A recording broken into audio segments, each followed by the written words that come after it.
ভাৰতৰ প্ৰধানমন্ত্ৰী বিজেপি, ৰাষ্ট্ৰপতি বিজেপিৰ, গৃহমন্ত্ৰী বিজেপিৰ, বহুকেইটা ৰাজ্যত বিজেপি চৰকাৰ আছে, অসমৰ ভিতৰত বিজেপি চৰকাৰ আছে।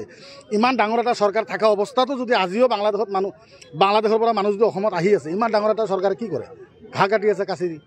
আমাক 2 ঘণ্টা সময় দি দিয়ক চৰকাৰে। 2 ঘণ্টা সময় আপোনাক চৰকাৰক দি দিলোঁ, আপুনি কি কৰিব কৰক। 10 মিনিটৰ ভিতৰত বাংলাদেশী নাইকিয়া কৰি পেলাম আমি। নাজানো, আই ডোণ্ট নো, মই নাজানো। যদি আছে তেওঁলোকে কৈ আছে, চিঞৰি আছে, যদি বাংলাদেশী আছে, বাংলাদেশী ইয়াৰ পৰা আঁতৰি যাব লাগে। আৰে বাংলাদেশৰ লগত আমাৰ কি কানেকশ্যন আছে ভাই? বাংলাদেশৰ লগত আমাৰ কি কানেকশ্যন আছে? যদি বাংলাদেশী কোনোবা আছে ধৰি পেলাই পঠাই দিয়ক না ভাই। 10 মিনিটত আপুনি বাংলাদেশী সেইটোৱে ক'লোঁ। যদি ইমান ডাঙৰ চৰকাৰ থকা অৱস্থা, আপুনি মোক কওকচোন, নৰ্থ ইষ্টৰ ভিতৰত এনেকুৱা এটা পলিটিকেল লিডাৰ দেখাকচোন। এজনে আছে, সেইটো হ'ল ডক্টৰ হেমন্ত বিশ্ব শৰ্মা ডাঙৰীয়া।